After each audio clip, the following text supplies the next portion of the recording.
I won't give any excuses for anybody. You're not a good person. You're just not a good person. The first time that I experienced racism, I didn't know that it was racism. I just thought, oh, this is just how things were. It's making you feel like you're less. It's making you feel like you don't belong. And they pushed on it. And they continued. Ladies and gentlemen, welcome to another episode of the Awad Pod. Today, I have my younger brother who is only 11 months younger than me, but has been taller than me for as long as I can remember. That's right. My brother Osama, Sam Jamal Awad. Osama, welcome to the show. Habibi, so good to have you. In typical Awad Pod fashion, we actually got you two gifts today. One is a custom CEO lawyer shirt. Oh. We didn't have extra font, so it just says Sam Awad MBA. Okay, beautiful. At Sam Jamal Awad. And the Rolex is in the pocket? It's on your wrist already, actually. Not this one. Actually, grab that. This is going to be your new shirt. And I have a gift for you today. So, as a lot of you guys might not know, so Sam doesn't use Instagram, Facebook, other social media channels, and I've been trying to get him to use social media for the longest time because, as you will find today, he's a brilliant mind that needs to be shared with as many people as possible. There's not many people in the world that I will say are superior entrepreneurs to me, and he is one of them. And so the conversation today is really just a gift to all of you, and the gift that I'm giving him today is his very own Instagram channel, at Sam Jamal Awad. We just launched it a few minutes ago. I took a picture of him, so that's your new Instagram channel. Oh my God! So I'll give you the password in a little bit. So now, can you manage this for me, dude? So we're gonna have a bunch of clips that come from this show, and I want you just to start posting them. And anytime you have interviews or videos, whatever, I'll get you a videographer, I'll get you an editor, because you should start posting them. But this is live at Sam Jamal Awad. Okay, that's the channel. So he's on Instagram now officially. I've been avoiding that for so long. I got you, bro. I got you. So at Sam Jamal Awad. Osama, welcome to the show, bro. Thank you for coming. Alhamdulillah. We actually tried to do a podcast together. We did one like 4 or 5 years ago, and I was still kind of figuring things out. I'm still figuring things out. But I want to just jump back into the conversation we were having before we started. But we were joking about how, man, today I'm just firing a lot of people. And he laughed because he's like, I'm doing the same thing. And it very quickly turned into a conversation where we realized we're both going through very similar things in our businesses. Part of the mistakes that we make are because of our natural tendencies, whether it's as Muslims, as Palestinians, as growing up poor, as being overly loyal to people. We have these character flaws that aren't consistent with hardcore business people. And so you were saying first, I mean, you were going through a problem that you discovered about 6 months ago in your business. And we'll do the formal intro and everything later. But I want to know, what was that problem that you discovered in your business 6 months ago? So I purchased a property about 4.5 years ago on Barrett Parkway and Piedmont Road. Yeah. And there's a lot of things that I do in my life just based off of guts, you know? That property took crazy guts because I didn't know about property development. So I spent a lot of money just experimenting. You know, it's not cheap when you buy a property and you're doing all of this in cash.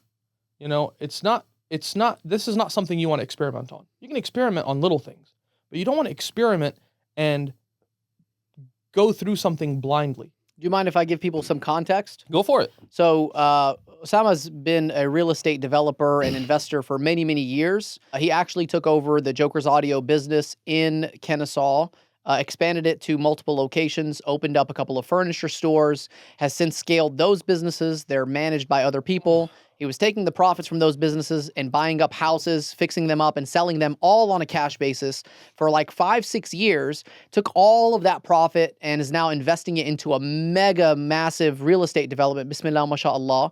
And the reason that we're even sharing this is not to brag, it's to teach y'all what he's learned over the past 5 years, and me included, because I don't have this real estate development knowledge. So you bought a property 5 years ago that was what, like 6-7 acres? 6 acres. 6 acres on a main road. It was about $400,000. Yeah, $450,000. And how did you buy it? How did you find it? How did you buy a property? Yeah, what happened? SubhanAllah. So I had condos about a mile away from this property, and I had almost 10 condos within a mile of this property. And I saw that property maybe 10 years ago. And I was just trying to buy 1 acre on that property, and I made an offer for $750,000. Wow. They came back to me. It was the out parcel. They came back to me and said, we'll take 800 for just that 1 acre. But do you know what? It's not for me. Plus, you need to spend some money in developing. I had no idea how much money. But so I made an offer $750. And it wasn't 10 years ago. It was maybe 6 years ago, 6.5. How did you feel when you made that offer initially, the 750? Were you scared that you were putting up such a big number? Absolutely. What gave you the confidence to put, because that 750 5 years ago was probably a significant amount of money. Yes, but not really. Okay, so let's go back and start from the beginning. Okay. When I got married 10 years ago, I had to make a choice. Rent a condo or an apartment for $1,000, $1,200, $1,300 a month, or buy a condo. I did a quick Google search, went on Zillow, found a condo, $69,000. My thought process was very simple. This is as much as I knew about real estate. This was 2015, 2016? 2015. That was the year that I graduated law school. So yeah, I found the condo actually in 2014 because I was engaged 2014, married 2015. And all I knew was, if I'm going to rent an apartment for $1,500 a month or $1,400 or $1,300 a month, and I just buy a condo for $60,000, within 5 years or so, it's paid off. Yeah.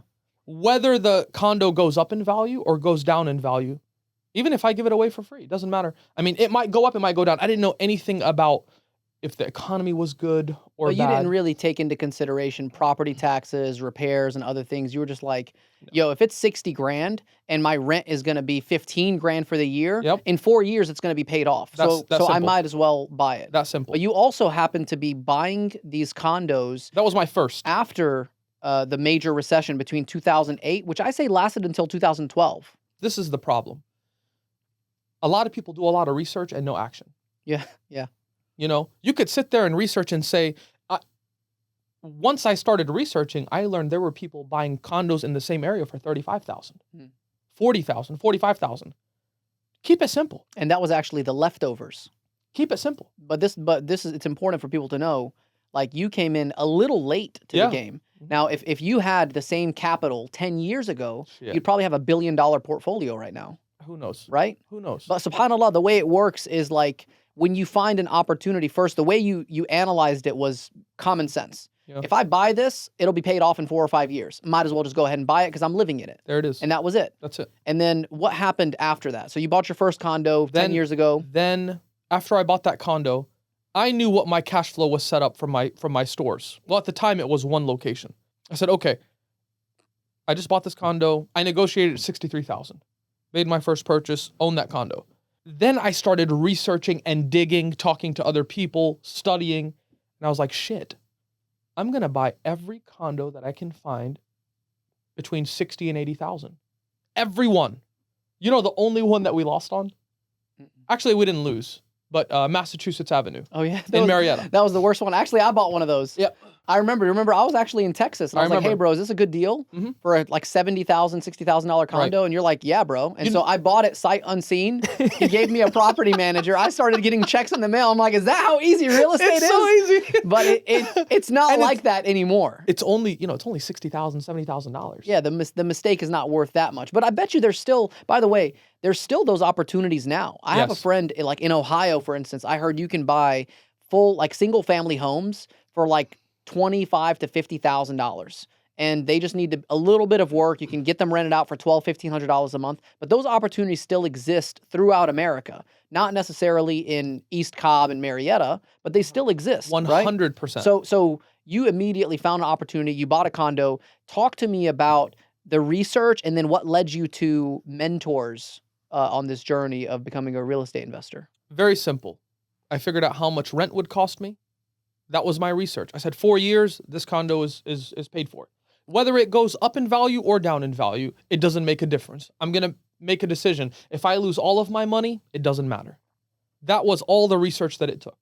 And I needed a place to live. So maybe that was the motivation. That was enough. I need a place to live. You know, if I have to spend, 65,000 or 63,000 upfront, big deal. And then I started doing research. And then I started talking to the president of the HOA. And I realized he owned 25 or 30 condos in that same subdivision. And then he started teaching me, and I would take him out to lunch and we would just talk.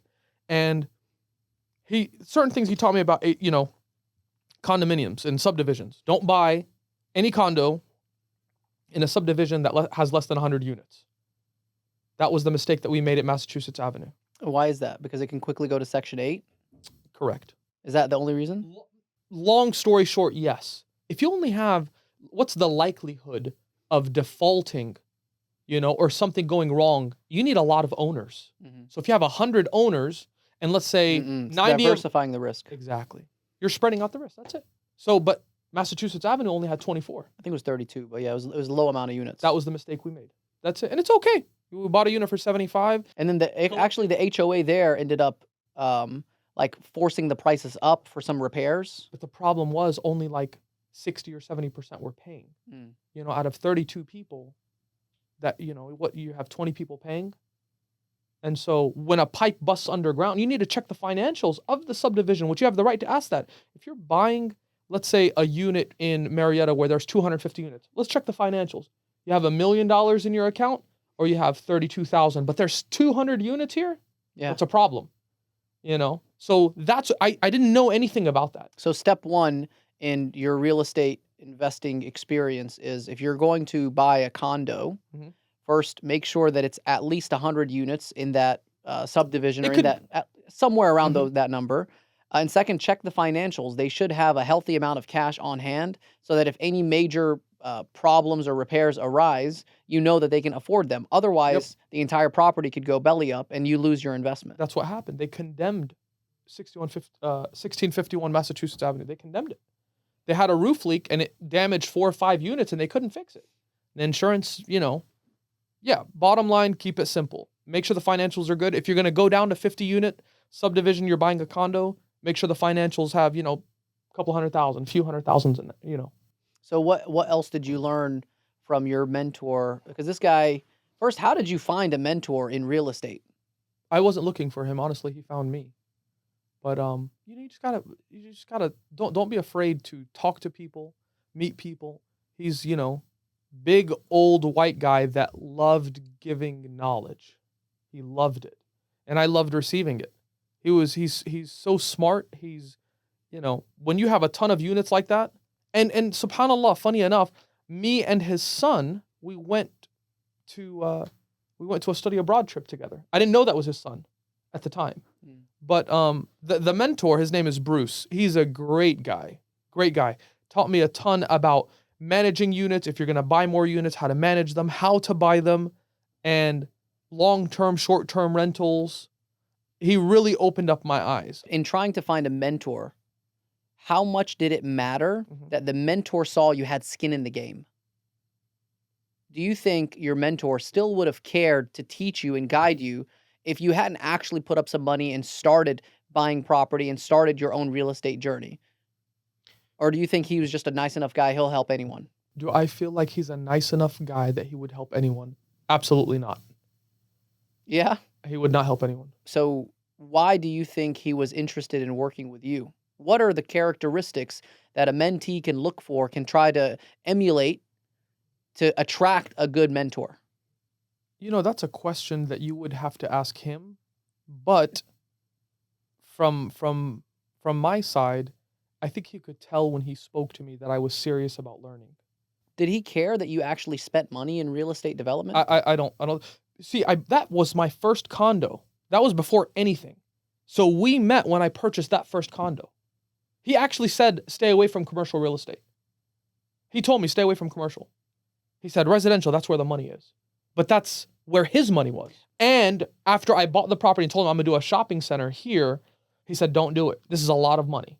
But he knows the world of $30,000, $40,000, $50,000 condos, buying them and collecting $1,200, $1,400, $1,500, $1,600 a month.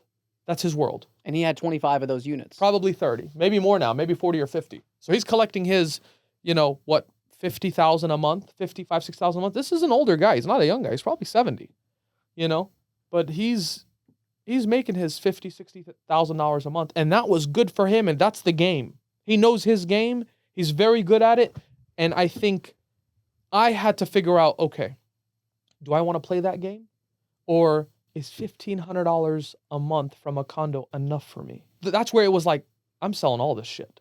And that was hard. I sold it right before COVID. So I made money. Okay. Hold on a second. So we're just having a conversation as brothers, and I understand the context that my brother is talking about. But I think anyone who's watching or listening won't understand the context. Okay. So the context is 2015, you were getting married, and you decided, okay, I have Joker's Audio, the business, it's doing fine. I have a little bit of cash savings. Instead of renting an apartment or a condo for $1,200-$1,500 a month, I just buy one of these old crappy condos for 60 grand, fix it up a little bit, and live inside it. Because they weren't in the nicest areas. I mean, in multiple occasions, your rims got stolen. Yes. So it wasn't like, oh, now that I'm making money, I'm going to go and buy a big, $500,000, $1 million home, right? You waited a very long time to buy your first home. You want to hear something funny? I had probably close to 20 condos. And we lived in a 2-bedroom, 1-bath in Marietta, St. Augustine. I remember. And I told my wife, we're upgrading. We're going from a 2-bedroom, 1-bath to a 2-bedroom, 2-bath. Let's go. Let's go. And she said, you're so damn cheap. You can't get us out of this 2-bath. And I was like, we just don't need it. We don't need. I mean, how? And then, subhanAllah, 2-bedroom, 2-bath. We were in it for not even a year. Not even a year until I was approached by another real estate developer. And he said, hey, man, I know you have cash. And I got a deal for you. I said, okay, let's talk. And then I bought the house that I'm in right now. Okay, so I wanted to give people some context. So walk us through you made the first purchase all cash, basically with very little research. You said, hey, I have a gut feeling, and that's how you started the show, actually, that you just make decisions off gut feeling. You pray istikhara, if you're feeling good, you just go for it. And then sometimes istikhara. Sometimes it's supposed to pray istikhara. Yeah. So, and we're going to talk about how you've become more religious over the years too, because I think that's also made your decision-making skills even better. Alhamdulillah. But for the people that are listening, how did you go from 1 property to 20, and when did you decide that it was time to get out of this business entirely and go in a completely different direction? So, first unit, I bought it $63,000 cash. Second unit, I bought it also in Marietta, $30,000 cash, and $30,000 in payments over 2 years. How did you get that deal? How did you find an owner finance deal for a condo that was only 60 grand? Man, I was just talking to people. This is just the guy I met. He told me I have a condo. Said, so that really is only going to cost me $30,000 and 2 years of rent. Right, but then you actually went and got someone else to pay you a lot of upfront rent for like 3 to 6 months. Was that the same condo or a different condo? I forgot about that. So the interesting thing is you weren't just buying smart. You were also leasing smart. So you were getting people to pay you upfront. You probably forgot about it. I forgot about that. I remember. That was 1110 Augusta Drive. So that was my 4th or 5th condo. Okay, so it's important for people to understand that as you were buying real estate, it wasn't just about buying the deal the right way. It was also about connecting it with the right tenant or potential buyer. I was the leasing agent. Yeah, you were the leasing agent. I remember this guy came That's how you kept a lot of the money, and you didn't have to have all those extra middlemen. So you didn't even have a real estate agent for any of these. Towards the end, that's where I started getting a real estate agent, and he sucked. Why? Because he wasn't actually... Nobody cares. Bro, Talon, you have to understand this. Nobody cares about your money. Nobody. The moment that you think someone cares about your money... You lose it. 2 things. You're either stupid or you're just lying. You just got to pick one. Which one do you want? That's it. Don't think anyone cares about your money. They don't care. Name one. No one cares. I actually don't believe in working with financial advisors and investors because of that same exact reason. Like, your full-time job is just to take my money and then invest it in other places, and then you take a commission or a percentage on the growth. First, if you're doing 10, 12% ROI per year, that's not enough for me. And second, it's like you just have a job of managing other people's money. I can do that job way better because it's my money, and I've seen it grow on my own. So you don't even you don't use financial advisors. You don't use investors. I don't You are know. the investor. I don't know how many times I've been approached. I can do this with your money. And I just have to sit there and ask myself one question. Is he going to do better than me? I'm waiting for someone that's going to come to me and say, I can do better and you can trust me. Maybe I'm not saying I'm the smartest. I'm not saying that. I'm not saying But that those people also are probably going to charge a lot for that because if they can do it better than you, by There- now they're going to do it themselves. there's no meat left on the bone. Exactly. Yeah. Exactly. You're not going to, if you're really good at a job, Mhm. you're not going to do it for the cheapest possible price. There you go. There you go. Especially if it comes to managing people's money. You're in fact going to reverse engineer how much money the other person makes, give them just a little bit more, and decide if there's enough meat on the bone for you to do the job. Think about it. Risk and reward and then guarantee. You risk a lot and then the reward can be very high. But if you want guaranteed money, is it going to be very profitable? No. That's it. They go hand in hand. You have risk really high, rewards very high. If it's guaranteed, your reward's going to be very low. You told me one day that passive income is very expensive. Elaborate on that. I don't think there's any such thing as like fully passive income. The closest thing to passive income is very expensive to acquire. What I mean by that is the most valuable thing you have is your time or what you can do with your time. And what I do with my time is I spend time with my kids. I love spending time with my kids. And then spending time with my wife is like, wallahi, it's a gift. It's a gift. The problem is now, no, with the kids, you have to prioritize the time with the kids. And then when I do spend time with my wife, after the kids are out of the way, the wife is like, it's a gift. So that time is so valuable to me. So when I go to Joker's Audio, one location or another location, and you're working on all these different things, so many cars, and you have dealership vehicles that are going on. There's a lot of big projects, not small projects, big projects. Big projects means big money and big opportunity for things to go wrong and big stress. Then you have furniture, you have deliveries that are coming from overseas, and a container just went missing. I don't know where it disappeared, in the sea, or it just never got delivered, or a container got delivered and half the items are damaged. And you have items that need to go out for delivery. All this gives stress. This gives you high blood pressure right now. You know, it takes a lot of time. It takes a lot of effort. It's very uncomfortable. So you try to figure out in your mind, what can I do to keep my time so I can spend it with my kids and my wife? What can I do to lower my stress? And you have to think of a business that doesn't require a lot of customers or a lot of people, because people are the problem when it comes to people want time.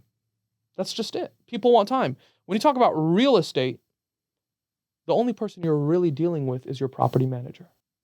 And if you have a good one, they're going to be expensive, but you have to pay to take back your time and spend it however you want to spend it. You know, with real estate, like this commercial development that I'm doing, it's one big project, inshallah, the first of many. It's going to cost a lot of money. Why is it very expensive? Because I'm purchasing the property. I'm learning property development. I'm building it from scratch. So it's brand new. I'm going to get charged top dollar, but I can also lease it out for top dollar. Best at the end of the day, when it's all said and done, my property manager, who's going to take 7 figures in leasing it out, I'm going to pay her 7 figures to lease it out before I collect the check. But you don't have to deal with all the tenants. It's expensive. Passive income is expensive. So, okay, I just want to get some clarity. You said if you want to make money with less stress, you have to have less people involved. Yes. And so either you can do that by hiring really good managers or really good leaders that can take all over the communication with people, or create a business that simply runs without people, without face-to-face communication with customers, clients, because that's where all the stress comes from. That's what the world is shifting. Think about it. The world is shifting, eliminating people. Yeah. That's what's happening. Yani, with AI, with internet, with all technology, what are they doing? They're eliminating people. Why? Because Whether it's cheaper or more expensive, you're eliminating the problem. The problem is the people. You have to worry about people's feelings, people's emotions, people not being perfect, people just being human. I'm not saying people are bad. I'm saying people require you have to accommodate. And our personality. I have a little bit of a different philosophy on this because the way I built my business, I hired a lot of people and I went through a lot of people and I got better at hiring and I got better at training and I got better at learning how to lead people. I still agree that people add more stress because there's so many personalities you have to deal with. But if you have really good managers and leaders, they have to be very well paid, but they can take over a lot of that stress for that division. And the way I see it is like, okay, I see a business like a big circle, okay? And you are a huge square. In the beginning, your square is much bigger than the circle because everything that happens inside the business, you have to be able to handle all of those things as well as the external factors, things that are not related to the business, things like your family and your friends and your personal relationships and outside forces that you can't control. So you start hiring someone to say, look, all my low-level tasks, I want to delegate it to someone. So you find a little square, and that little square goes and takes a piece of the big circle, right? And what happens is that square takes over those specific tasks, but everything else around it, the shadow, the background of the business is still your responsibility. And you keep hiring more and more squares. The problem is there's not ever a time where you can have a bunch of squares that perfectly fit into that circle. So you always have to take care of all of the background noise and the problems that no one else can deal with because they only have the skills within that particular square, within their specific profile. Until you have a lot of people and a lot of tiny squares around, and you figure out how to fix those outside problems by using technology. And so we've found now, we have like 100 plus employees, alhamdulillah. A lot of times people have a limitation on the amount of knowledge that they have or that they want to acquire, and they don't want to go further. And if you push them, they say they want to learn, they say they want to grow, but they really just want the comfort. They want the comfort of job security. They want the salary to hit their account. They want the health insurance. A lot of people will work with us just because of health insurance. They want good benefits. But then something else happened. Now people come to us because of brand. Now people want to work for me and they give me a disproportionate loyalty because of the brand recognition. Right. And so whichever direction you go, it's going to be hard. You went the direction of like high level real estate development. You went through 20 different condos. You learned the art of buying, selling, negotiating, leasing, and you did all this without a real estate license, without really, many agents. You found mentors to help you and guide you along the way, and it just took a lot of guts. But at the end of the day, you found a way to be successful in a lot of different ways. But let's just talk about the financial part first. You found a way to be financially successful without many resources. You were just being very resourceful because we didn't come from money. No. What do you think was the main driver that differentiated you from other people that are trying to be successful in real estate or in entrepreneurship? What is that X factor that when you identify it, you see it in another person, you're like, I know that person's going to be successful? I credit not just financial success, but a lot of success because of Baba. Alhamdulillah. He was our first guest. Oh Allah, awesome. Dude, he was dropping some good knowledge. That's the guy right Yeah, there. he's the guy. We got to bring him back. That's the guy. Baba is the man. Yeah. Baba did a lot for us. What do you think are some of the biggest lessons that Baba taught you? Man, he taught me how to think. He taught me how to act. He taught me something that I've never shared with anyone. And I don't know if I want to share it now because I've been holding it for so tight. Well, we could delete it later if it's too good, but It's fucking great. it's great. Oh, we fucking great. gotta let people have it. Let's go. It depends on who hears this because a lot of people know this about me, but they're gonna I learned this from Bubba. We went to Ron Street School, Morris Street School. Then I left to Brookwood because of the gifted program. They didn't have it in Morris Street. Yeah, I went to City Park at that time. That was when things changed from Hispanic black community To white kids. to the rich white kids. Yeah. Okay? I never saw the rich white kids. I was in the Mexican part of town. You never went to you didn't go to Brookwood. No, I went to City Park. City Park. I went to Brookwood, then Which City was Park. there was a green spot right next to it. That's right. I went to Brookwood. That's where I met rich white kids, you know. And you know who moved to Brookwood with me? Diarlis Yeah. and Jerome, 2 black friends. Yeah. Big ones too. Big boys. You know, Bess, man, I was introduced to racism, like firsthand racism. And I did not know how to deal with it because I never dealt with that in Morris Street, where all the lower income, and for us that was normal. The lower income, the black Hispanic community, that was your family. Yeah. No one treated you bad over there. And no white people treated you bad. We were just different. You don't fit in when you look less by how you dress. You know, you speak differently. You don't share the same language. You don't share the same religion. You don't share the same ethnicity. You don't share anything the same. Why should we fit you in any way? Best, what I learned from Baba is, and I remember when he told it to me after we walked out of Miss Conway's class in 4th grade. And we walked out in the hallway, and he said, Baba, let me tell you something. That's when I learned the word composure. I learned the word composure, and I even remember how he said it to me. He said, Baba, stay composed. Always stay composed. No matter what happens. Somebody made a comment about Baba looking like a dirty old mechanic when we walked into Miss Conway's class. I heard the comment, Baba heard the comment. And Baba said, Shoo Baba, are you embarrassed of me? I said, no, Baba. He knew, you know. So I was walking at a distance away from him, walking side by side. So I kept my distance. And Baba was saying, after we finished the classroom meeting, it was a parent-teacher conference. Well, Baba, we walked outside. I said, Baba, take your time. Think before you speak. And Baba taught me, don't let anyone know what's on your mind. Don't give anyone closure. Don't give anyone closure. And at that moment, wallahi, I didn't really get it. What it meant was, don't let people know how you feel because you can't trust people around you. That was the best advice that I ever got in my life. Don't give anyone closure.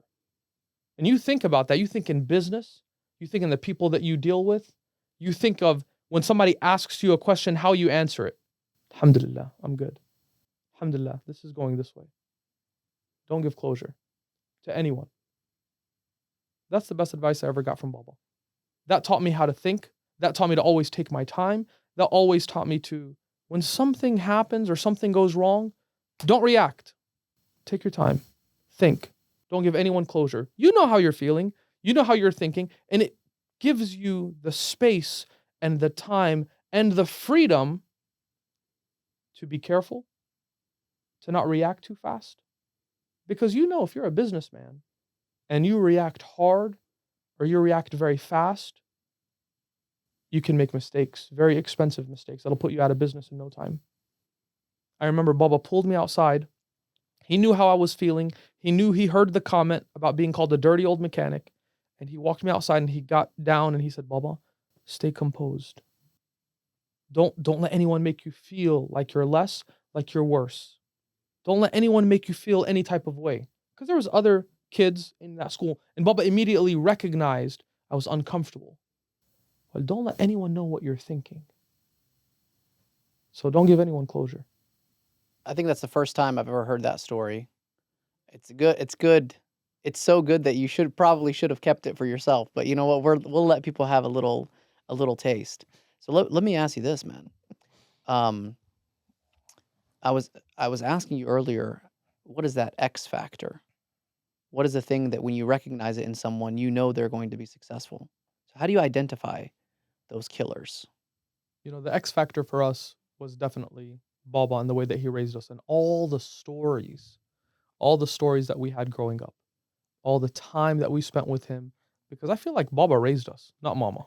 For sure. Baba, I mean, we started going to the mechanic shops at age 7, 8, and we would spend all of the extra time outside of school, nights and weekends with him. Hmm. From Fajr, going in the morning. And it really makes you think we should be doing the same thing with our kids. Like when they're at a certain age, when they're old enough, the best thing that we could possibly do is just spend as much time with them as we possibly can. Yeah. Because imagine if you could just copy all the knowledge that you have and you give it to a sponge and you only feed them the good information. Hmm. Baba did the best that he could, and he had 4 boys, you know? Alhamdulillah. So imagine if you just have 1 or 2 and you're like, "All right, man, let me teach them. Let me show them what I'm doing." But how do you think you're going to make your kids experience the same hunger and learn how to deal with life decisions? How are you going to create this environment where they can struggle? Because I think the reason we are successful, alhamdulillah, is because we struggled. Yeah. I don't know the answer to that. I'm trying to figure it out. I'm trying to figure that out because I think all of our kids are spoiled. You know? Not mine. He only asks to go to school in the rolls. He doesn't want to go in the Is that right? Is that right? Man, man, my kids, alhamdulillah. But tallah, I Alhamdulillah. mean, you know, we have stories where I was just thinking, I want to go to school in a car that doesn't break down. That's all I want. I just want to. I remember getting yani. I remember getting made fun of because the shoes were from the flea market, but nobody made fun of me at Morris Street. You know, I got made fun of when I went to Brookwood. So there's a lot of triggers from going to that next school. Let me ask you something. You Yeah. know, I remember as a kid, you did not like driving any car except for Mama's Mercedes in Yeah. high school. Hmm. Why do you think that was the case? Do you think you had some trauma from earlier years where you didn't want to appear weak or less than or poor in front of other potentially wealthy kids? I realized later, even with money, you're not gonna fit in. Okay, because everyone play, and you see what's going on yani, right now in the world with money, with fame, with all this stuff. You're still playing by other people's rules. Even if you have more money than someone else, even if you have more fame than someone else, even if you have more everything than someone else, you're playing by another person's rules. I think the moment that you can break that barrier and do things your ways when you create your own rules. So yes, I thought that having money was important. I thought that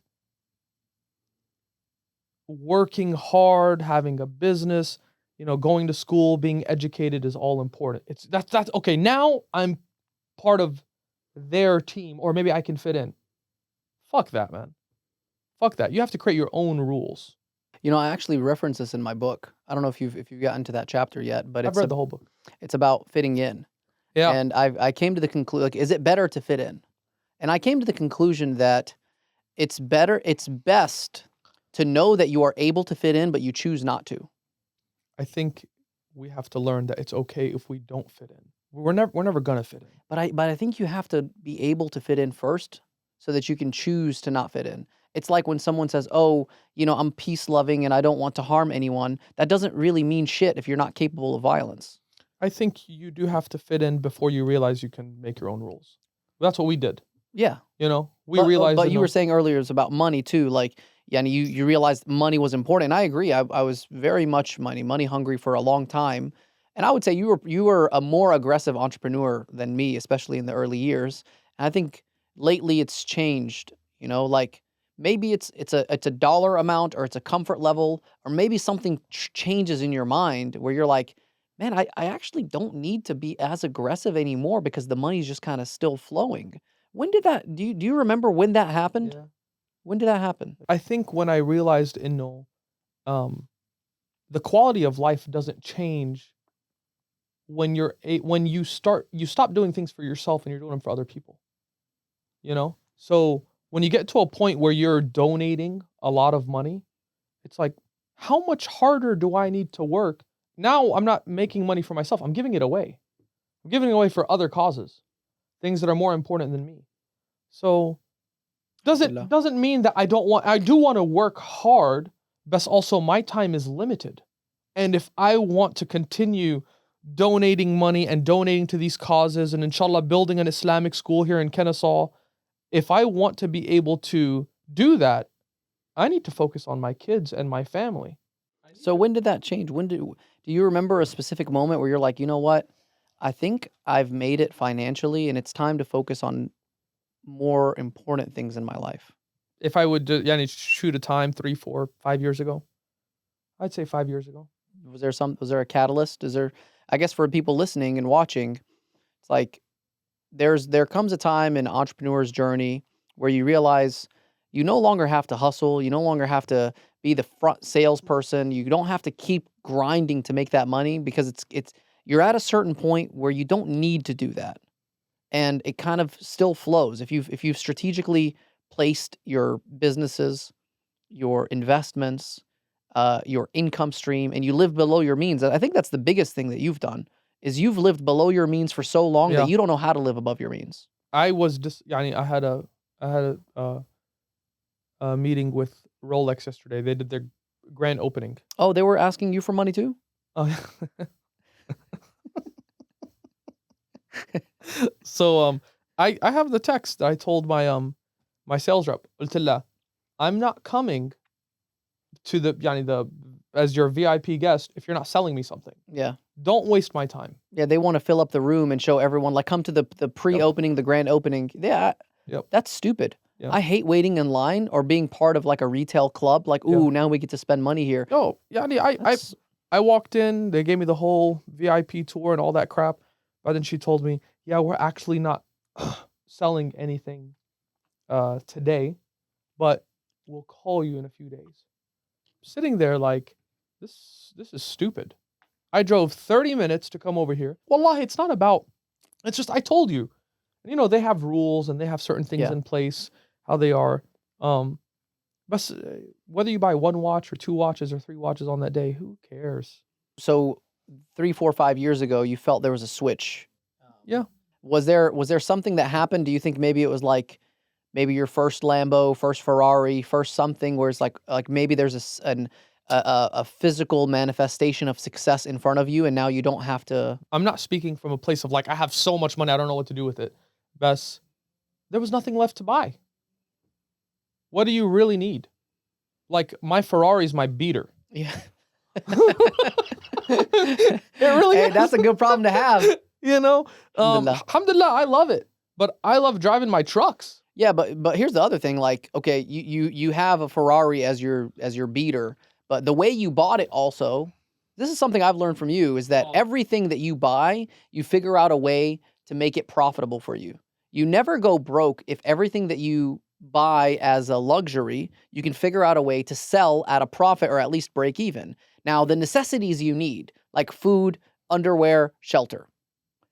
Everything else is kind of a luxury. Nice clothes is a luxury. Basic clothes is a necessity. But outside of the stuff that you can get at a Walmart or a Target, you don't really need better stuff. That's all sort of luxury. But for the longest time, including where you lived, you always lived below your means. Yep. Do you think that's one of the reasons why you became financially successful? I think almost every decision that you make should be a business decision. Almost every single decision that you make. When I buy the Ferrari, I bought it on a deal. When I buy the Lambo, I bought it on a deal. When I buy watches, I buy them on a deal. I'm not going to sit there and say the Lambo cost me, $340,000, but I want red custom interior and it's going to be $380. That's not going to add me any more resale value. No, I'll take the $340,000 Lambo that I know I could sell at a higher number, whatever it is. Same thing with the Ferrari, same thing with the house. And I bought my house at a deal. I don't make big decisions just off of what I want. It's very important because I work hard for my money. So I'm not going to sit there and just, sometimes you buy things that you want and you can play around. What are some of the things that you think should not be business decisions when you're spending money? Food. So it doesn't matter what the price is on food, you're going to spend it. Food, I'll spend it. Vacation, I'll spend it. Gold for my wife, I'll spend all of it. All right, you hear that, Samar? Sama's coming in hot. Sama's got gold. Sama's got gold. Bismillah, mashallah. Alhamdulillah. But also I love buying gold. Yeah, because it's an investment too. I hate buying diamonds, but also I feel like I'm getting ripped off. It's also gold is just trading cash for cash. That's all it is. So that's why I'll buy the shit out of it. It's wealth storage. It's wealth storage. Remember when I called you They like don't know that. They think you're spending. yeah, I called you like 2-3 years ago. I was like, hey, bro, gold is like at $1,800 an ounce. You better buy. And you bought it. Yeah, alhamdulillah. Khalas, we don't need to get into all the details. But so let me ask you this, bro. Do you But yeah, think that's cheat code. So for all the Muslim people that are listening, married Muslims, always buy gold for your wife because you're trading cash for cash. You're not really spending anything. But they think that you're buying. I mean, it is for them. and it usually increases in value. Yes. And if they get tired of it and they don't want it anymore, usually you can trade it in at melt price or even a little bit below melt, and it's increased in value over time. So it really is an investment. That is a cheat code. It's biggest cheat code in the world. If you spend $5,000, $10,000, $20,000 on gold, bracelets, jewelry, what I bought gold at the auction at the masjid auction. Yeah. Yeah, on a deal. I didn't tell you about that. I didn't tell you about that. No. I mean, I mean, but it's a philosophy. I did the numbers and I was like, how much is this? 18 karat, 21 karat? Okay, let's say it's $2,000. You know, You calculated the an melt ounce. price. Yeah, 21 karat is 90%. So, 90% of $2,000, the like value, like the, what does it call it? Spot price. Yeah. 90% of $2,000 is like $1,800. Okay, per bracelet. If I get that and it's this weight and that's 1 ounce and there's 8 ounces. Okay, anything under like 12 grand, I'm getting melt price. It's a deal. Yeah, it's a deal. Bought it for 8. Yeah, let's go. Let's go. Alhamdulillah, there's barakah in the masjid, bro. Yeah. So, okay, so do you think growing up as the youngest son, because there's 4 boys, 2 girls, you were the youngest son, do you think growing up as the youngest changed the way that your personality developed, or was it more of the outside, like external factors, like with school and friends and other relationships? As the youngest son, I learned at a young age. I remember 3rd grade, I had to pave my own way. In 3rd grade, you learned that you had to pave your own way. Yes. Okay, talk about that. We were in the game room, and we had some MS-13 gang members in there. Yeah. And- Sureños? Yeah. Or was that different? Well, guys, we grew up, when I say we grew up in the hood, we were living in 5th Avenue, and our house that my dad found at, interest-free owner finance deal had like a little detached garage to it. The previous owner used to store his boat in there.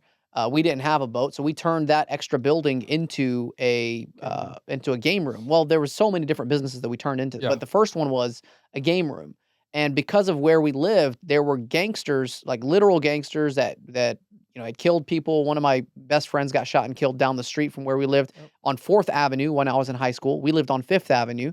It was common to see people dead in the dumpsters outside of your house. That's the guy I was about to talk about. Yeah, and so as 8, 9-year-old kids, we were exposed to real violence and gangsters as part of our upbringing, but it was kind of still somewhat controlled environment because my dad was always there, always around us.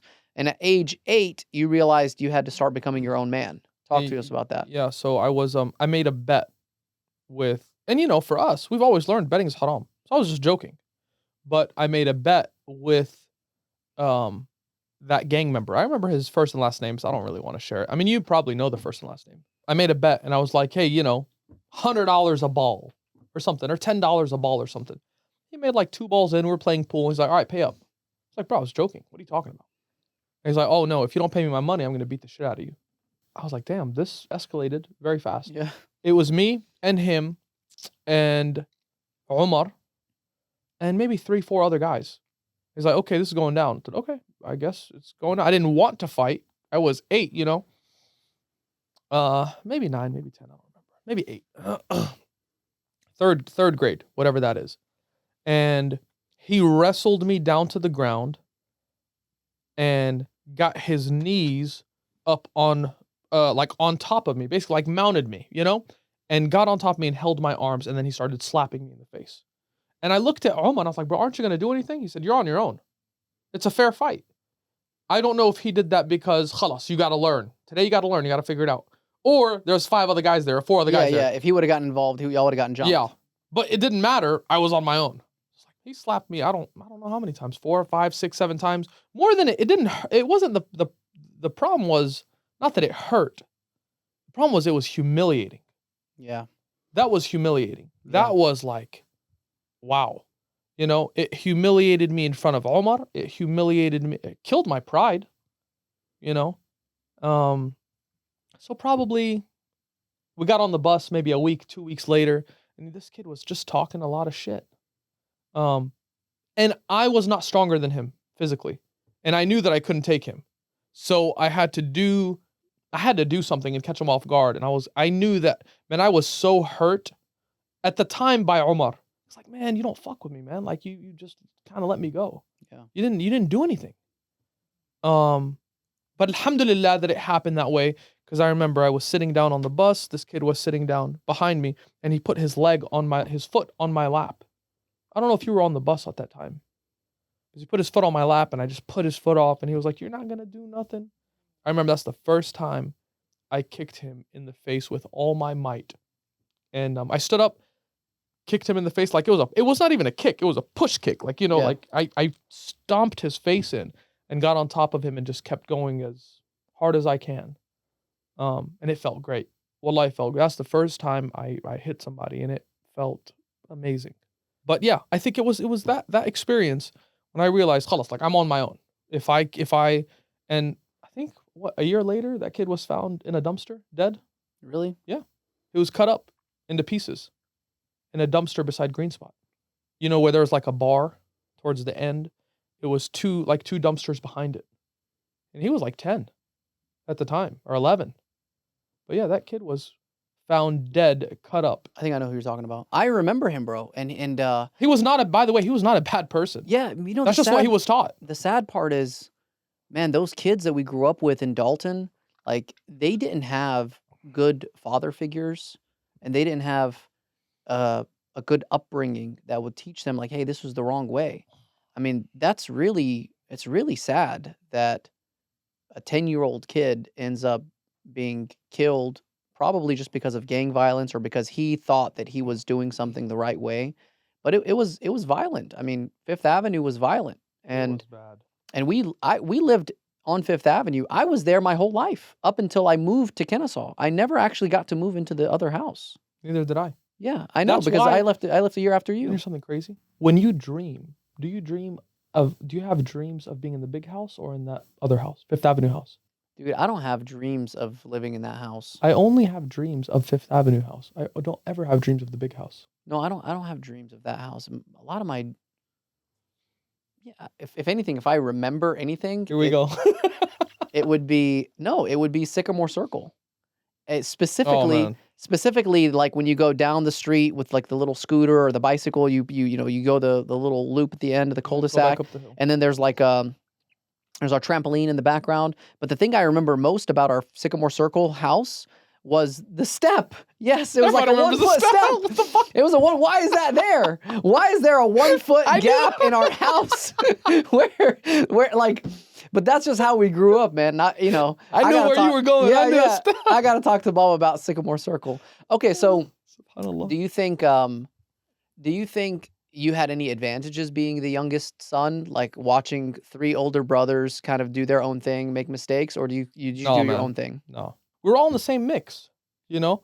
You and Omar teamed up. Y'all worked Saturdays. Me and Ibrahim teamed up and we worked Sundays. Khalas, you were just part of the group. You know, we just had that little clique. Everybody worked. We all welded together. You know, you had the propane tank fall on you. Yeah, I remember that. Yeah. We just worked together. It was just a clique. I mean, whether you're 8 and Ibrahim is 12, khalas, you're just part of the team, and what was expected out of Ibrahim is also expected out of you. And that's just what it was. Do you think that growing up in that Fifth Avenue home, like, shaped your personality? Do you think you would have been any different if you grew up in a nicer home? I'm glad that we grew up in Fifth Avenue. I hated it at the time, but I'm glad. Were you embarrassed to have friends over? I didn't have friends over. Me neither. You had friends over? No. Well, you No. have friends? No. They're paying you for this? No, I mean, the only time, I actually remember the first time I admitted that we actually lived back there. There was a friend of mine, his name was Garrett. He came over to the shop on Fifth Avenue to install a new radio. Mhm. I remember the first thing I did was I cut the harness off. That was the first thing I did. And so now I'm figuring We out. don't need this. like Zahir. You remember Zahir? we had this Iraqi mechanic that used to work for us, and this guy, every time he would like change an engine or work on a car, he'd have a bucket of bolts left over, nuts and bolts. Like, yeah, these are extra spare parts that you don't need. I'm like, how is the car still functioning? But I just remember probably being like 14 years old. He just got his car. He's bringing his truck over to the shop to get fixed up. And he's like, hey, what's that back there? And I'm like, and I was thinking about a lie. Like, oh, it's just the extra whatever. But I was like, that's a little place I call home. And it was very freeing at the time because as like a 14-year-old, I'm like, look, dude, you're here buying from me and I'm running this shop and I can't just be embarrassed about where I live and like who I am. It is what it is.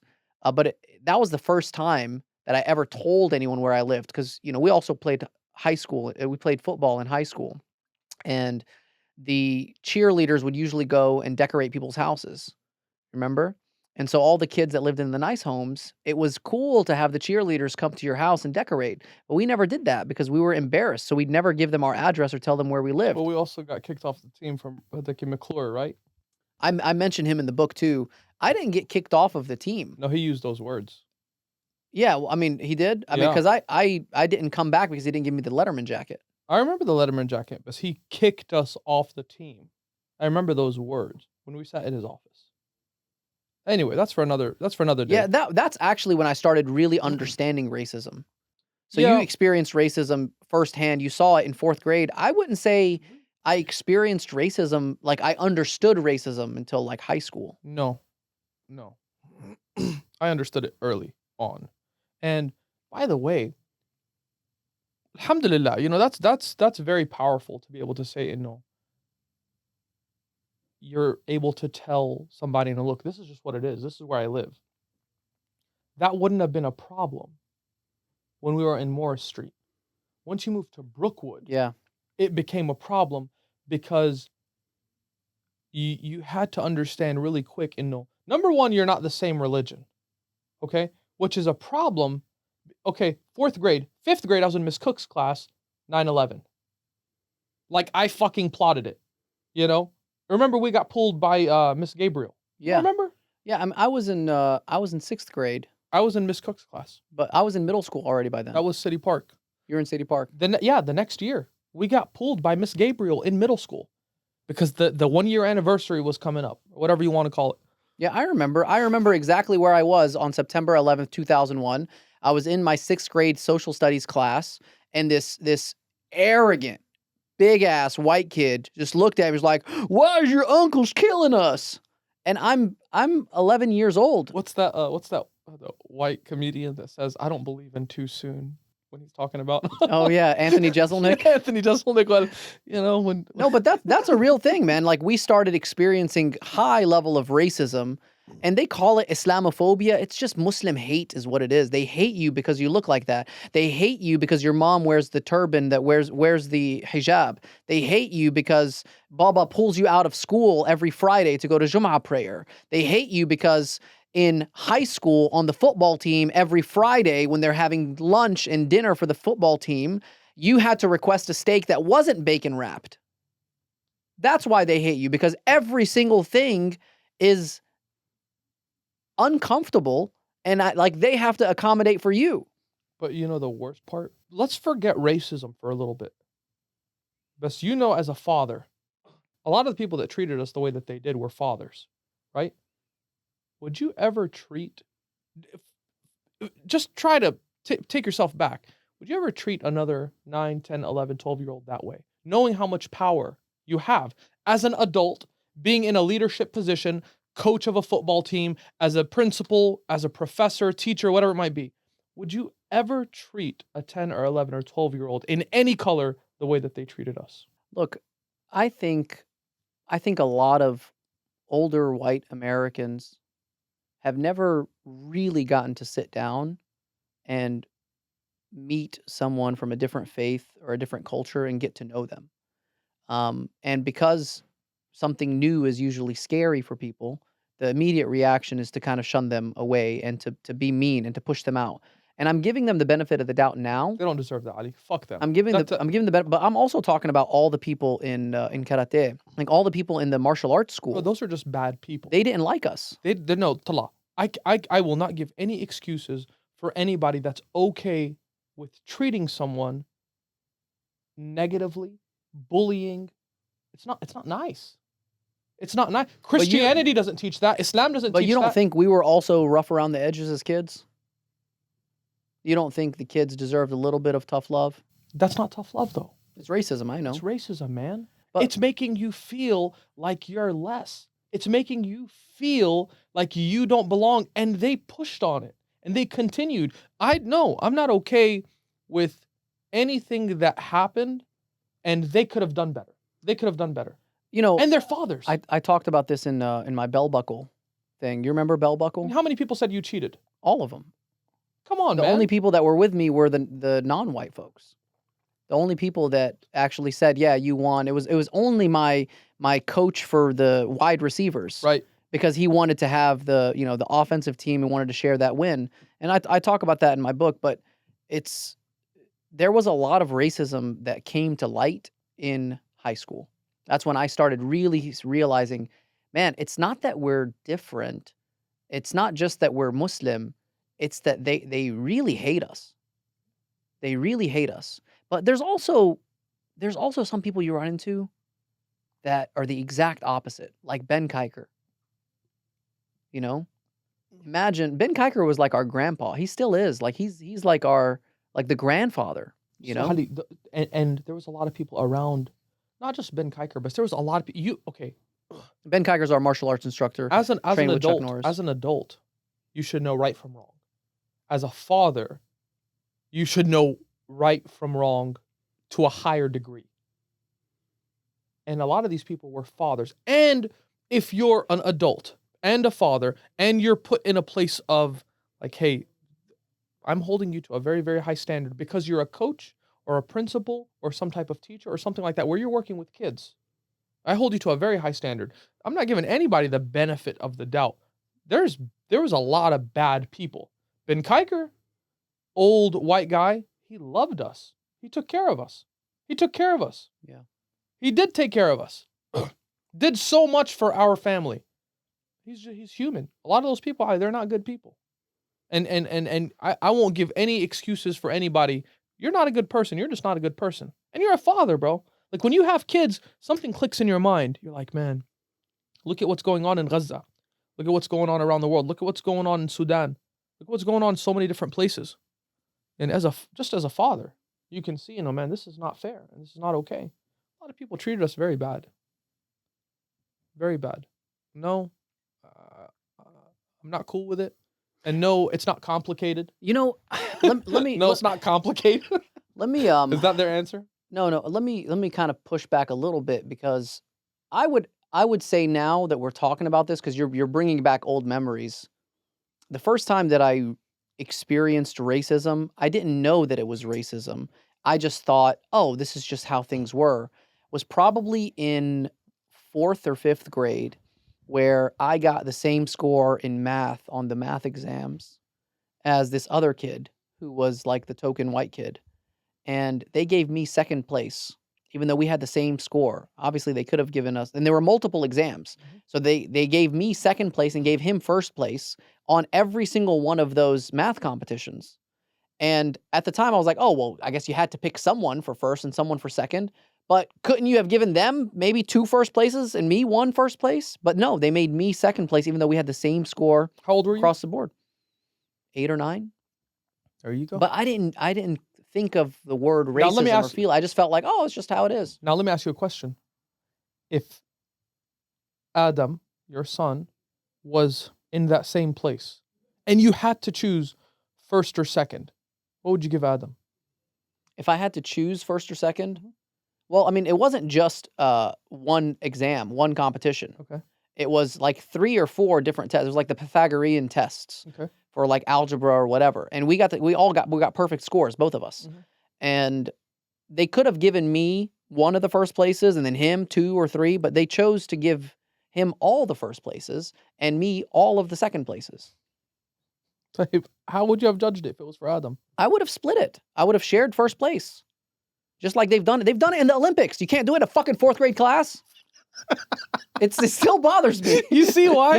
Yeah, it still bothers me because when things are unfair, it bothers me, man. It bothers me when things are unfair. And, I bet you that's why I'm so nice to my employees now, because I never want to be seen as an unfair person. And so I let people take advantage of me, and I'm overly loyal to people because I don't want to ever feel taken advantage of. Even in my first job, the reason I quit was because he wouldn't pay me my bonuses. I'm not going to say it's because of racism or whatever. I just say, this is how life is, and if it's not fair, then you pave your own way. But yeah, it still bothers me. It still the Letterman jacket still bothers me. The high school experience, that still bothers me. And I don't think my kids are going to experience that, honestly, because we gave them names that sound American. Well, I did. They look American. Shit. They look like a bunch of white boys. And honestly, bro, they get the benefit of growing up wealthy. So that makes up for a lot of it. Like growing up poor, it's like, well, if you're rich and foreign, ooh, that's exotic. But if you're poor and foreign, ew, that's nasty. That's how it was. And we were just those nasty, creatures. And but the money didn't change how they perceived you. I agree. They still think you're less than them. You have to put yourself in a position where you can make your own rules, have your own business, you create your own team. You create your own team, you create your own culture. You have your values, and the people that you bring on board share the same vision for the future and share the same values. You create your own team and you create your own rules. Talk to me about your academic achievements in school. Did you ever think you were a good student? I mean, school was easy, man. Did you think you were a good student? School was easy. Average. Did you care about school, like grades, as much as you think maybe me or Brahim did? Nah. No, I mean, I only got 1 B in college. Only 1. I mean, it was Kennesaw State, so it's like, it was easy. As long as you have a heart rate, they'll give you an You A. get A's. Bro, I got accepted to KSU before Dalton State. It's like they texted me. As soon as I graduated high school, they're like, hey, you coming? True story. I got accepted into the MBA program at Kennesaw State University through text. Yeah. I even told... Sup, you busy? Yeah. I don't want to say the guy's name, the director of admissions, but I used to play ping pong with him. I was like, bro, I don't have time to take the what was the GRE? The GRE, is that what it was? Or GMAT? I don't know because I never took it. I didn't have to take it either, but I took the LSAT. Yeah, he said, "Can you write an essay?" No, man. No, I can't do that. I'm busy. I can't do that. We have a ping pong table in the back, by the way. Oh, Allah? Yeah, we'll go play a little bit after. What do you want? By the way, Sam is a beast at ping pong, but I figured out how to beat him. And last time we were at my house, I think I beat him like 3 times. It never happened before. You think so? Yeah, I don't think I ever beat you before. Well, no, I've beat you Poor guy. a couple of times, but no, usually you beat me. But then I think it's because I've been practicing. Yeah. Got it. So now I'm way better than him at ping pong, like astronomically better. It's almost like when you watch, like, I don't want to say an infant, just struggle. But no, he's got a good tennis experience and background, so that helps him a lot. But anyway, back to the story. Which one? What were we talking about? Oh, MBA? Yeah, bro. He told me. He told me to write an essay. I told him, no, man, I can't do that. I just no. But I'd like to get accepted, and he said okay. That was that, and he said, you've been accepted, and this is your online login for your MBA program, and that was that. But then you actually went back and taught business as a professor. I did. Yeah, so Sam's also the only one that taught business as a professor in school. How did that happen? There was a professor that was on maternity leave, and they needed a professor to take her place. Yeah. So they text you again? I'll do it. Man, I still stay in touch with 2 really awesome professors at Kennesaw State University. But it wasn't a good use of my time.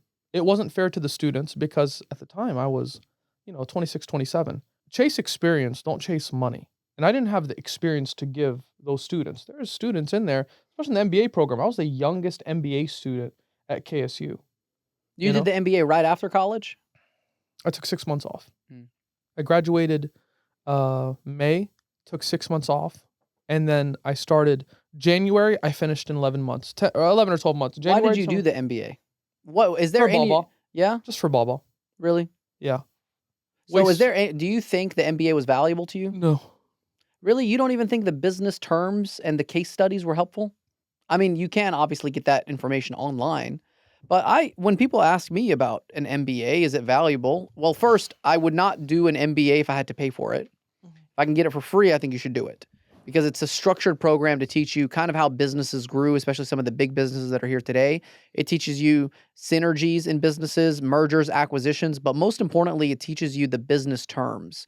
Like when you throw out terms like EBITDA, net revenue, profit, margins, et cetera, attrition rate, you can have that conversation with other like-minded business people. And the MBA kind of just gives you a summary of all of those terms. But I got my MBA while I was in law school and I didn't have to pay for it. And it was kind of fun because I got a GRA, graduate research assistant position. So it paid for my law school as I was getting the MBA. That's why it made sense. But would you advise someone to do the MBA? I mean, depends on their background. It's not that it was just something to check a box. It looks good when you sign your name and you have an MBA. But it might be very helpful for the right person. For me, I had an idea. I'm sure it helped some way, shape, or form that I don't see. Looking back, I don't see what connections I made in the MBA program. Let's say that I wasn't in the MBA program and I had 12 months of doing something completely different. I would have made other connections. Yeah, that's true. That might have been more helpful to me in my professional career. So it's not like there's something that stands out. I met this person and we were able to accomplish this, or I learned this, because my undergrad was international business. So it's not like really there was much more to learn other than a lot of reading and checking a box. So if you can get the MBA for free or have someone pay for you to get your MBA, would you recommend someone to do it? Pay someone to get an MBA for me, Ani? No. Like if your company, someone's company says, hey, we'll pay for you to get your MBA. Or, hey, you get a full ride to get your MBA. At that point, would you still advise someone to do it? Or it's still like... I don't know, man. I mean, the thing is, when you hire, do you care more about someone's degree or do you care about sitting down, having a conversation and really feeling out that person? Yeah, I don't care about anyone's degree at all. There you go. Khalas, that's your answer. I personally don't. I just didn't want to say that because there's a lot of people working really hard. Now, there's certain things you need a degree for. No. I have people that have no degrees that are way better than the people with the highest degrees. There you go. But I like... Look, if I'm being honest, man, the even law school itself was more to make mama and baba happy. But the MBA was just a sweetener. It was more... the MBA for me was also to raise the bar so that whatever Brahim set... Because I always had like an internal competition with Brahim because he set the bar as an attorney. He's the first attorney in the family. So I have to do better because he's the first person, right? You have to keep going. Did you feel like you had that sort of chip on your shoulder? Like you always had to push further than what your 3 older brothers did? Absolutely not. Absolutely not. When Ibrahim wanted to go to law school, I was like, this guy's crazy. Go do your thing. And alhamdulillah, for me, I never struggled with that. Because I can see when you're looking up at your older brothers and this person is, let's say, amazing sport athlete, or this person is so smart and accomplished these grades, or this person is this type of whatever it might be, alhamdulillah, I never looked at that.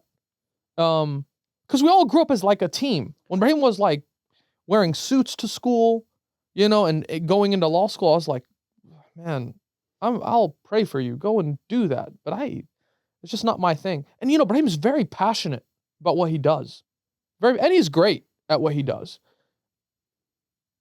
I just can't do it. It's not for me.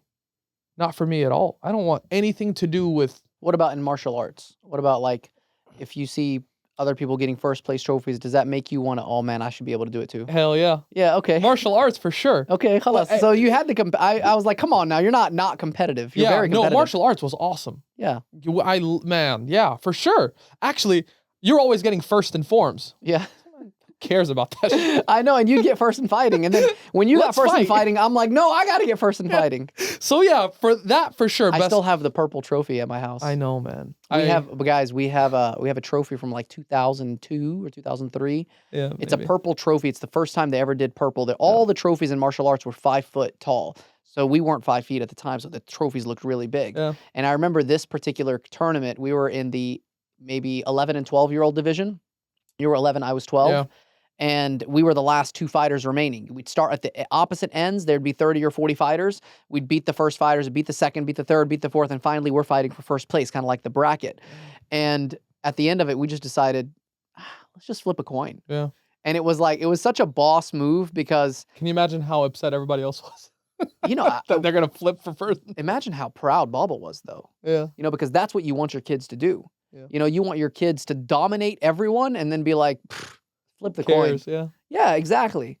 So let me ask you this. What was your role? What did you feel your role was in Joker's Audio when we were kids?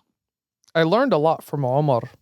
We all did, bro. Yeah, We learned I learned we a learned lot. step 1 of business from Omar. Yeah, Omar's he's something else, man. But my role was to originally learn how to install. Which alhamdulillah for that, because right now I understand the business. And if I didn't take on some type of tech position or installer position, then I wouldn't know the business as well as I do now. Yeah. I don't know, man, I don't know a lot of stuff that we currently do. It's so complicated. It's not even close to what it was 5 years ago, 10, 15 years ago. It's not the same, but that was my role. Just learning the basics. If we were running Joker's Audio as a family like we were 20 years ago, and every person had to have a title, okay? What do you think your title would have been, like your position? Right now? No, at the time. Oh, at the time? I'd say tech. Technology. Yeah. No. Like a technician. Technician. Okay. And then what do you think Omar's role Because would have I been? don't think anybody ever learned installation like I did. Nobody knew how to install like I did. I think Omar did the basics, But he never got into the technical aspect of it. Yeah. Omar, he taught me how to install. I remember the first car that we learned on and how we cut the harness. I remember cutting harnesses. Well, who needs a harness cut?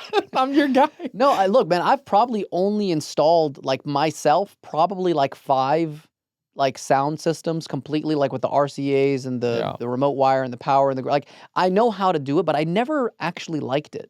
I never liked doing the actual installation. I've done the neon lights. I didn't like them, but man, I love doing wheels and tires. I loved it. Yeah. Like the wheels and tires I was good at. And I think because I knew the numbers, I knew, it's a 5-on-115 bolt pattern. I can make the 5-on-4.5 work with this offset. It's 7.5 wide and it's supposed to have 9 fat. Like I can make that work. That's why I loved it. You know what's crazy? In the wheel and tire industry, you would be shocked to know how many people don't understand offsets, wheel width, staggered setups, and how you can use a certain tire size. People don't understand that the tire size is a ratio. They don't understand that. And you would think, it's really not that hard to figure out. No, I feel like I learned the entire wheel and tire business, and I felt like there was no more to learn at that time. Like by 2015, 14, I knew every bolt pattern, every vehicle that existed. The red book, I had it memorized. Every offset, every hub bore, all of it. Yeah. And I'm like, I can't keep doing this for another 10 or 15 years. But let me ask you this. So, okay, you would have been the technician. What do you think Omar's role would have been in Joker's Audio? Sales. What do you think Brahim's role would have been? What did Brahim do? I don't know. He just spent money. What did Brahim do? Because all I remember was him he wasn't dropping a box on his toe and it never being the same since. No, That's all. What did he even do? Bro, I just remember him buying a $5,000 sign for Joker's Audio. I'm like, why are you doing this? It's like, bro, You need a nice sign. You need a sign, bro. A business with no sign is a sign of no business, I was like, bro, get out of here with that shit. What do you think Baba's role was? Man, Baba and Omar love buying shit. I mean, He was like director of purchasing, I would say. yeah, but like he's the director of just overspending. What do you think my position would be? Online sales. Yeah. I would say online sales. No one else got into that. It's very it makes sense why my law firm runs online. Yeah. So, when I was doing eBay listings when I was like 9 or 10 years old, I learned because I couldn't explain it at the time, but I learned that if you make your title of your eBay listing in all caps, it takes up more real estate on the screen and people won't swipe away as they're scrolling. Similarly, there are keywords that you can use, like the likelihood of someone searching Kenwood, or stereo or big subwoofers, big magnet, whatever. There's different keywords that you can use that will show up in the eBay listing. There's also a happy medium between if a listing looks too professional, people get off put. They don't Sure. want to buy it. But if it looks just just unprofessional enough to where someone did it, but then put in some effort to show you good pictures, like a crappy description with fantastic pictures is exactly what people are I looking know for. exactly what you're talking about. So what that is copywriting. That's what I'm learning. It's digital marketing. It's online sales. What happened when I started using Snapchat and social media is I applied the video element to it. And that's what allowed the firm to skyrocket because I was already doing the same thing 20, 25 years ago, selling on eBay. And then I just took that knowledge and rolled it into the law firm. SubhanAllah. SubhanAllah. I mean, I know exactly what you mean by how the listing has to be made for someone to be like, this is not a big company. Yeah. This is someone local, but he has a good item that I can buy. We have that same experience when you're at the CES show and you see a huge, massive Yeah. booth that spent too much money. You're like, dude, these guys are not going to give me a good deal. Until you have so much buying power that they respect you when you walk in. But until that happens, you want to go for that Chinese manufacturer in that back corner that has one little display. And you ask You're them, like, hey, this guy needs me. yeah, no. Well, you ask him, hey, man, what's MOQ on this? Whatever you want, boss. Yeah. Whatever you want. You could buy one of them. What's the price of this subwoofer? 7? 7 what? 7 USD. It's 47 here. How are you selling it for 7? So let me ask you, do you have any distinct memories of going to the CES or SEMA show that you think paved the way that you became an entrepreneur over the years? Well, you know how we ended up going to the CES show, right? I know exactly, yeah. Yeah. So we Let's were. talk about that story. Talk about the way you remember that So story. I remember we were sitting down. I remember where we were sitting down at that table, and there was a distributor that was standing right in front of us, and he said, "Are you guys going to the show, like next month, or something?" And he was saying it in a way almost like laughing or joking. He was not a bad person. He was just saying it in a way like, "I know you're not going, but I'm gonna ask anyway." I said, "Yeah, we'll be there." I had no idea. I think Baba said, sure, what hotel are you staying at? No, Baba said, "Sure, what hotel?" No, no, no. The guy asked. Yeah. The guy asked. He said, "Are you going to the show, next month?" So yeah, inshallah, we're gonna be there. We'll be there. And he said, "Oh, really?" He was surprised. Yeah. From his, response, we got to figure out what he's talking about. Yeah. And then I asked him, "Are you going?" He said, "Yeah, inshallah, I'm going to book something, figure out what hotel I'm going to be at." So yeah, we haven't figured it out yet, but you don't know what hotel you're staying. I still don't even know what show he's talking about. And Baba looked at me and then looked at him, kept a straight face and said, the guy responded, subhanAllah, I don't want to say his name, but he responded, "Yeah, I'll figure out what hotel and I'll let you guys know." And that's all that was discussed. We didn't know what show. We didn't know if it was a car show. We don't know if it was a product show or anything like that. By then, me and you researched. We have to figure out what this guy's talking about. And I don't know if he ever texted us or called us, but we found out, there's a show in Las Vegas. And I remember you were always in charge of booking tickets and booking I know. flights. I remember exactly when I booked it. Yep. I was in Tata's old apartment, Allah yarhamha, and I think Amul Dafir was there. I had a laptop with me. I found round trip flights for about $300 a piece from Atlanta to Vegas, and we stayed at the Tahiti Village because it was the cheapest hotel that you can get because it was a timeshare. And it was nice. It was nice, but it was very far from the strip. Yeah. But that was the first time. So I was 15, so you were 14.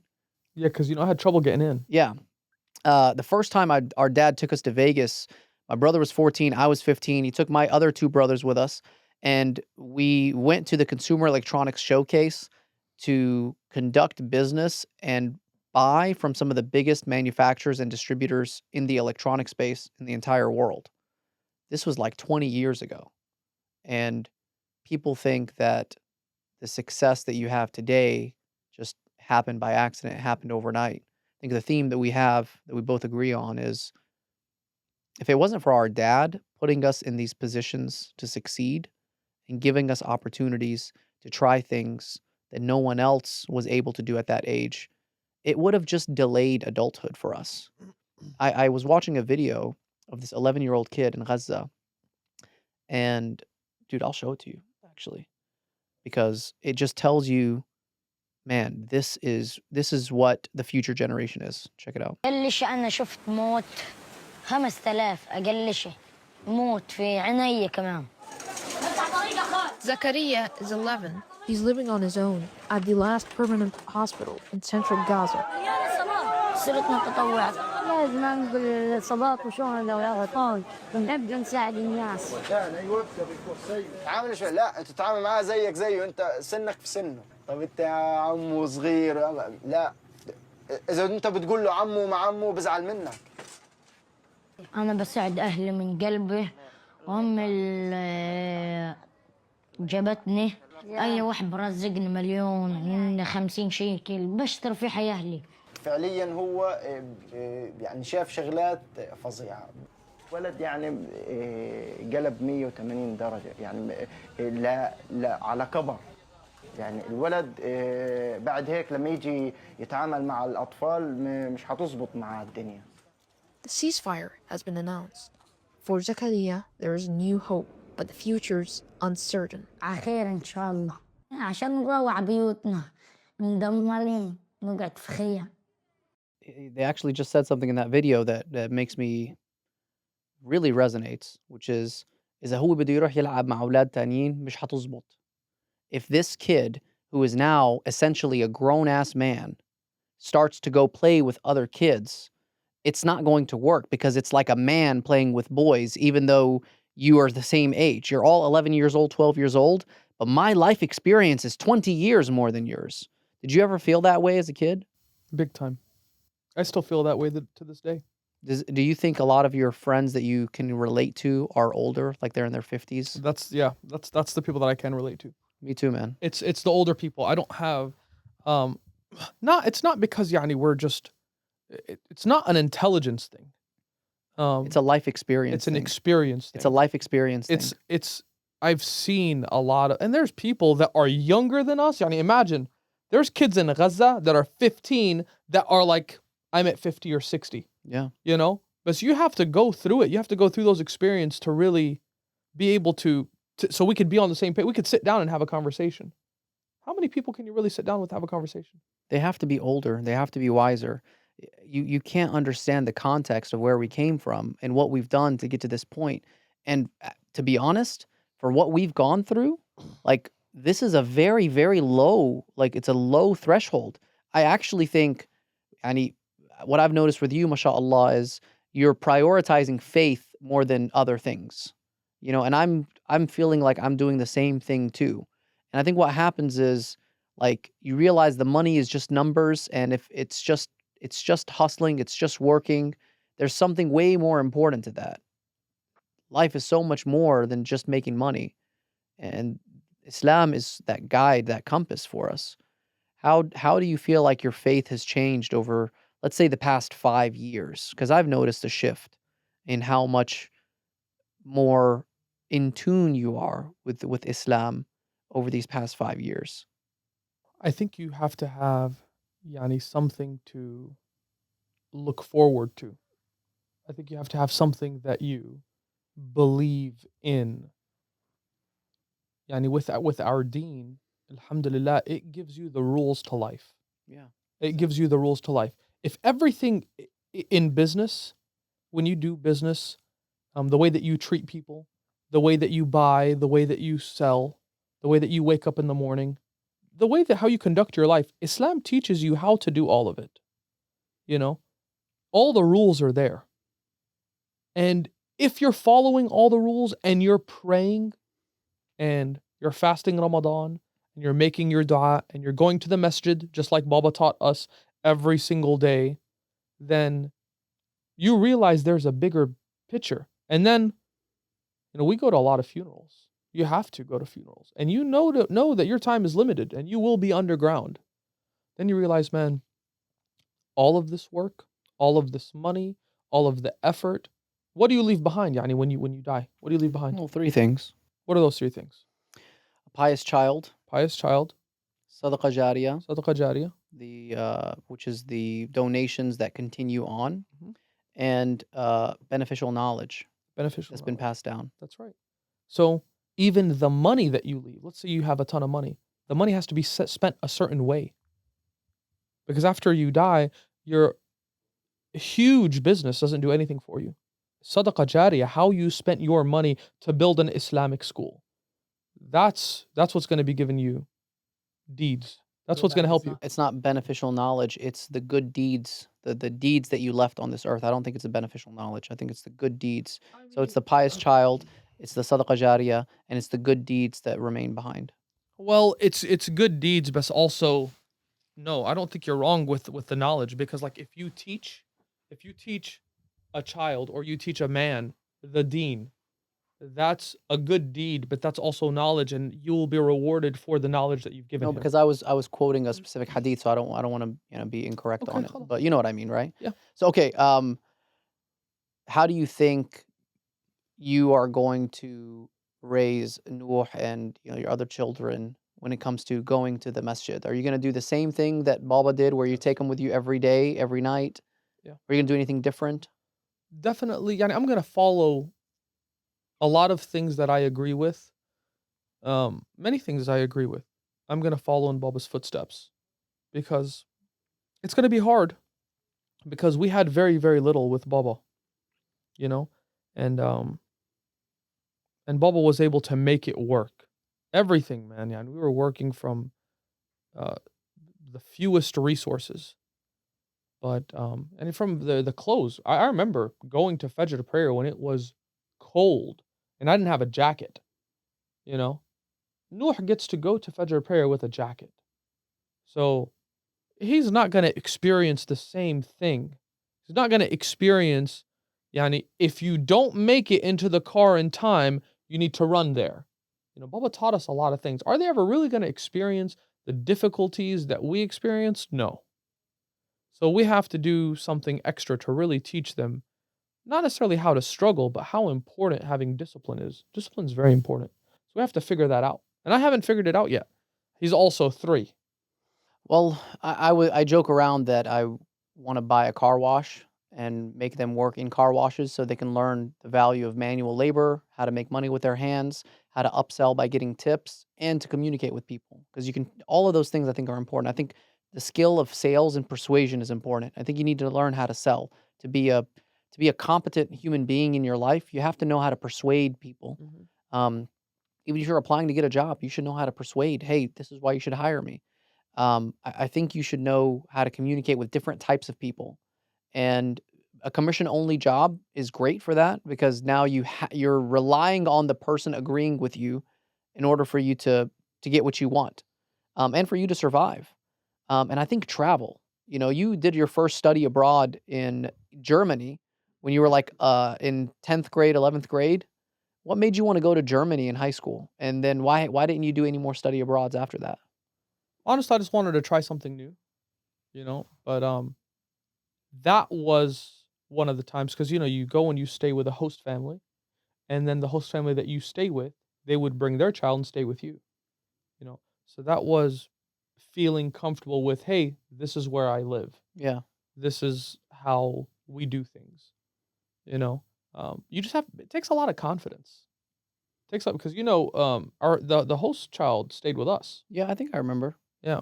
It was weird for a little bit. I'm like, I don't spend much time at home. I mean, the house for the longest time was just for you to sleep. Like our home, especially growing up, I didn't like being at home because there's nothing there. Yeah. There's There nothing was to do nothing there. Yeah. So like, why would you stay at home? Now we have everything at home, so you want to stay at home. You know what was interesting, man? When the host child came and saw how everyone else was living, she asked to get transferred and she left after a week and she stayed with another host family. I don't know if you remember. I don't remember that. I remember when I was living with a host family in Mexico, and in the middle of the night, I woke up to getting my face licked. There was a dog in the house. Oh. What the fuck was going on? I said it that way to see your reaction. Bro, I'm sleeping and I'm like, what is this? What are you doing?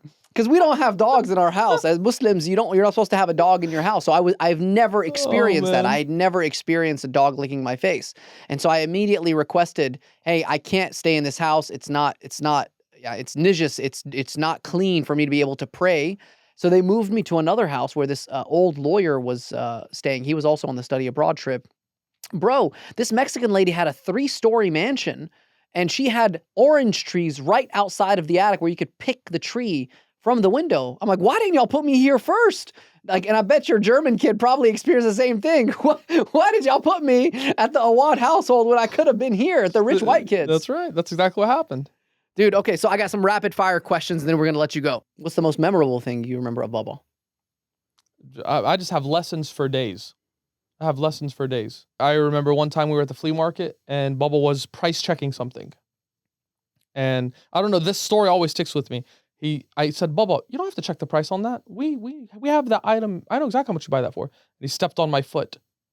And when he stepped on my foot, I felt like he broke my damn toe at the time. I don't know if you remember this story. But then I knew that meant just shut up. And the guy told him how much it cost. And then Bubba pulled me to the side. I don't know, probably 10 at the time, 11, 12, whatever it was. I know how much it costs. I know more than you will ever know. I just need you to shut up.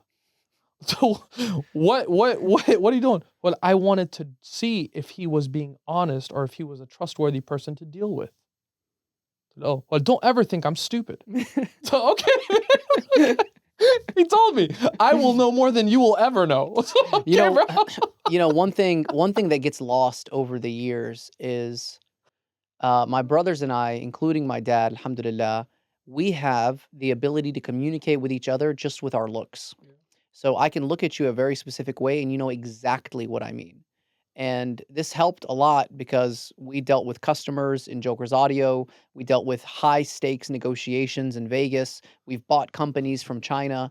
But the one that I remember the most, I drove with Baba and Mama to Kansas to go see a girl that was, wanted to get married. It was Mama made the connection. The family was weird. They wouldn't let us see a picture. They're like, no, you have to see her in person. So I'm like, fine. I have a 2-day break. I can drive 12, 14 hours to Kansas and then come back. And that's when we stopped by your in-laws to go get some, some fresh bread on the way back. But I went, and long story short, it didn't work out. I was talking to the girl in a separate room. Like, we very much still do arranged marriages, and we'll talk about that, at another time. But I talked to her for probably like 15, 20 minutes. And as I was walking out of the room, I made sure that I was walking out in front of her so that I could cover her with my body and so I can make eye contact with Baba. And I walked slow enough so he can make eye contact. And all I did was just raise my eyebrows. That's all I did. Yeah. I just raised my eyebrows. and within seconds, my dad, I sat back down and my dad was like, okay, thank you so much. Alhamdulillah, ma fi nasib, fursa sa'idi, And I was like, we've established that kind of communication like over the years. And, it's not something that you can, really understand until you spent a lot of time together. But you have to also remember there was a lot of pain in that process. There was a lot. Because you have to understand what the other person is capable of too, Okay, next question. Out of all our brothers, who has the best fashion sense? Best fashion sense? Man, that's got to be Omar. I'd say Omar for the longest time, for sure. Yeah, you recently started doing more like designer stuff, but Omar has always been custom suits for the longest time. Omar, bro, he's, when we'd go in his closet, we'd say we're going to go to the mall. I know, man. I loved going in Omar's closet. Omar, man, for sure. Best piece of advice you've received from Mama. Look, we haven't talked about Mama enough, and let's give Mama her flowers too, because obviously, none of this is possible without mama. She took care of us as the babies in the house. But once we were just old enough to be like wary, like competent and aware, Baba basically took over. Like Yeah. raising us from like age 5 up until as long as I can remember, it was Baba's responsibility and mama was responsible for the house and the girls. But what's the best piece of advice you received from mama? ما تبيع الأرض. Don't sell the land. Don't sell the land. I don't know if that has to do with her يعني Palestinian roots. Mama Ghazawi, bro. Yeah. Our mom is from Gaza. The Yeah. best advice that she's ever given us is Yeah. don't sell your land. Don't sell your land. That's like, I don't know how many, I heard it yesterday. Yeah. So mama, we're working. بس ما تبيعها. Yeah. من شان الله. من شان الله. يا أسامة ما تبيعها. It's like, okay, mom, I got you. That's powerful, bro. That's enough. That's it. And honestly, I debated, but mama said, don't sell it. It means don't sell it. Mama's someone that you can always, mama's position was never business. Yeah. And 99% of our life was business. Yeah. So mama's not someone we went to for anything. Mama's just someone that you went to for that emotional support and someone you can confide in. She was also risk averse. She did not like taking risks. Absolutely. And Baba was a very high risk taker. Complete opposites. Yeah. Mama was the one that would save up the dollars one at a time so that she could save up to buy a car. Mhm. Baba was the one that would go and spend every last dollar he had to put us in karate school. Mhm. Mama was the one that would make sure there was always a piggy bank available in case the lights get cut off. She knows that we can go and pay it. She would go and negotiate at the local green spot at the United Grocery Outlet. Baba was the one that would invite 20 people over after Fajr to come have a full meal. Bro, women are not like mama these days. It's a very high standard. Doesn't exist. Just doesn't exist. Mama was. But it's also because she came from a background of survival. And a Yeah. lot of women this generation, it's not about survival, it's about luxury. Dude, no one can do what mama did. No one. No one. We don't talk about mama enough, bro, but She like was she the- struggled so much. She was the backbone. She suffered. And you know the one thing that what I mean by no one can do, mama always made Baba look amazing. Yeah. She always backed him up. Whether he was right or wrong, I'll be home in 10 minutes. I have 10 people with me. I need you to make food. Freezer was always had food in it. Mama was always a bit tired, exhausted, whatever it is. It was like Mama's she's a machine. She was a perfect partner for perfect Baba. partner. Because Baba and I went down this story with Baba. You really should listen to that podcast with him because I asked him questions I don't think we've ever asked him before. Mhm. But there was a lot of suffering that Mama had to go through, and Baba was trying to figure things out in America. He's trying to figure things out, and that would also include him going and working in another city while Mama was taking care of the babies by herself, and Mama trying to go and buy groceries when she doesn't speak English. Mama trying to figure out how to get her driver's license or having a baby. Like Baba wasn't there when I was born. Amoldafar was there. Or me. Yeah. Mama So- flew out from Dubai, Yeah. come here, gave birth to me, and flew back. So these are things that like any normal person doesn't experience. They don't go through that kind of hardship, but they did that so we could have US citizenship. And that kind of paved the way and laid the foundation. So alhamdulillah, man, like everything, and we're only here because of Mama and Baba. Alhamdulillah, I'm very thankful that you're here with us and you got to hear about your story. Is there anything you wish I would have asked you today that I didn't get to ask you about? Future goals. Okay, let's talk about future goals. Future goals, I think everyone's, at least for us, when I say, our people doesn't necessarily mean Muslims. Our people means people that share the same values and the same vision, for the future. Those are our people. Work with those people. Don't work with people that don't share the same values. Don't work with people that when you ask them about certain things, they say it's complicated. Don't work with those people and cut those people off.